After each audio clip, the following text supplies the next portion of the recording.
Oke, jadi di sini kita akan mempelajari terkait tenaga eksogen. Misalkan begini, misal ada penggambarannya seperti ini. Misal ada laki-laki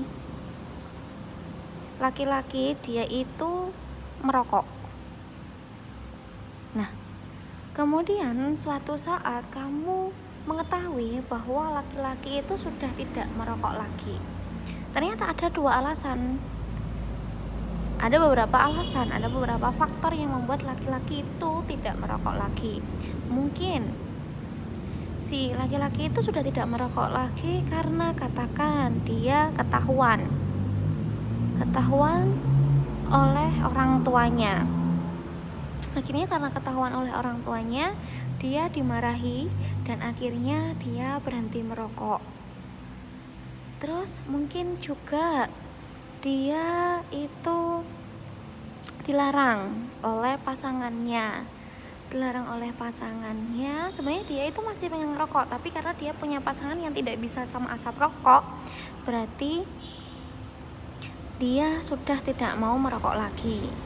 Nah, kemudian selain itu juga laki-laki bisa berhenti karena dia itu mungkin sakit. Karena dia sakit, akhirnya dia tidak mau merokok lagi karena sama dokter sudah dilarang untuk merokok. Kemudian akhirnya dia berhenti. Nah, dia benar-benar kemudian setelah itu juga dia sadar diri kalau misalkan merokok itu merugikan dia. Rugi karena dia itu uangnya habis. Lebih banyak habisnya, lebih banyak pengeluarannya daripada saving atau nabungnya. Nah, dua faktor ini yang membuat seseorang berhenti merokok. Kalau yang ini sama yang ini, itu dia itu berarti termasuk ke faktor internal. Kalau internal berarti berasal dari dalam dirinya sendiri. Sedangkan yang ini, dua ini itu adalah termasuknya faktor eksternal, karena keluarga yang melarang atau karena pasangannya nggak suka. Kalau faktor eksternal berarti berasal dari luar diri. Nah, kalau misalkan di bumi kita, bumi yang semula bentuknya seperti itu terus kemudian berubah, berarti ada dua faktor. Ada faktor yang berasal dari dalam bumi itu sendiri, ada juga yang berasal dari luar bumi itu sendiri. Kalau yang berasal dari bumi itu sendiri itu disebutnya sebagai tenaga endogen. Sedangkan perubahan bentuk muka bumi yang berasal dari luar bumi itu sendiri atau tenaga perusak itu disebutnya sebagai tenaga eksogen. Dan saat ini kita akan membahas terkait tenaga eksogen yang berasal dari luar bumi itu sendiri. Tenaga eksogen ada 4. Yang pertama ada pelapukan, terus kemudian ada erosi, ada mass wasting, dan yang terakhir adalah sedimentasi. Nah, selanjutnya kita akan membahas terkait masing-masing dari tenaga eksogen. Yang pertama adalah pelapukan. Pelapukan itu pasti kamu sering mendengar.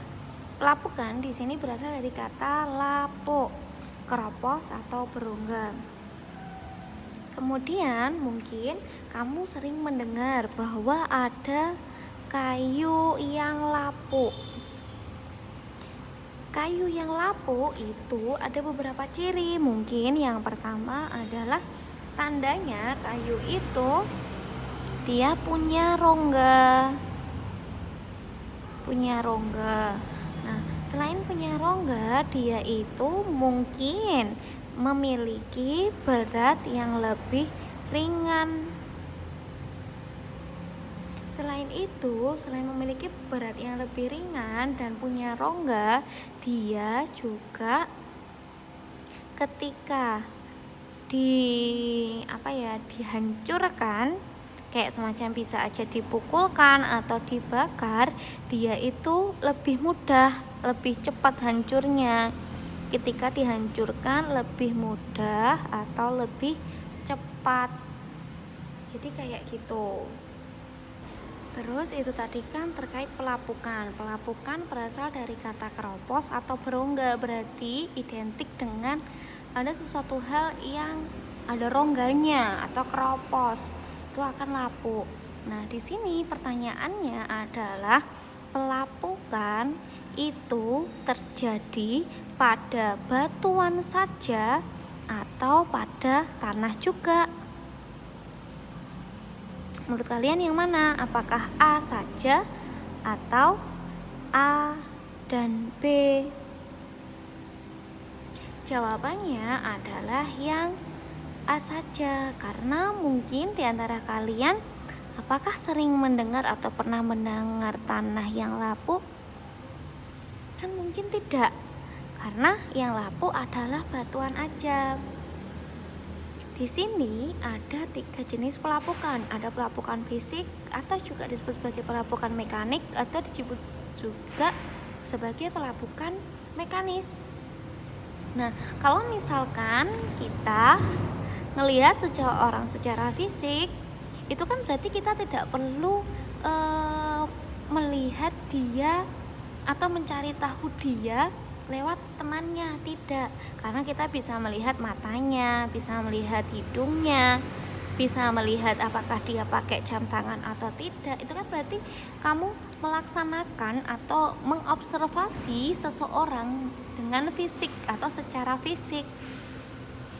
Pada pelapukan juga ada pelapukan fisik atau pelapukan mekanik atau pelapukan mekanis, di mana perubahannya bisa dilihat secara fisik atau dengan mata. Faktornya bisa curah hujan dan sinar matahari. Jadi intinya adalah pelapukan fisik atau mekanik itu pelakunya atau perubahan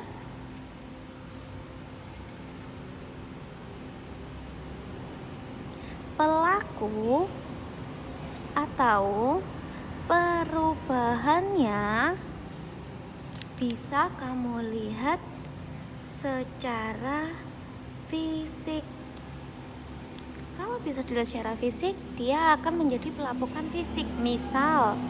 Misalnya ada sebuah batuannya utuh, terus kemudian dia terkena sinar matahari terus-terusan, terkena air hujan terus-terusan. Apa yang akan terjadi dengan batuan yang utuh ini? Seiring waktu dia akan terjadi pengeroposan kayak gini, berlubang batuannya. Kalau sudah berlubang seperti ini, berarti lubang-lubangnya ini kemana? Ya ini akan turun, jatuh menjadi partikel-partikel kecil kayak gini. Ini berarti tandanya dia mengalami pelapukan, melapuk. Selain itu, selain yang pada A ini juga bisa ketika ada batuan, terus kemudian seiring waktu ada sinar matahari bergantian dengan hujan terus menerus, batuannya juga bisa aja nggak keropos, tapi bisa aja dia pecah. Kalau sudah pecah, berarti kan menjadi 2 bagian atau beberapa bagian. Nah ini nanti juga akan semakin lama ukurannya akan semakin kecil. Ini namanya pelapukan, melapuk. Faktor utamanya atau pelakunya bisa kamu lihat. Kita juga bisa melihat hujan, kita bisa melihat sinar matahari. Ya ini fisik. Fisik kan bisa kita lihat dengan mata. Itu namanya pelapukan mekanik atau fisik.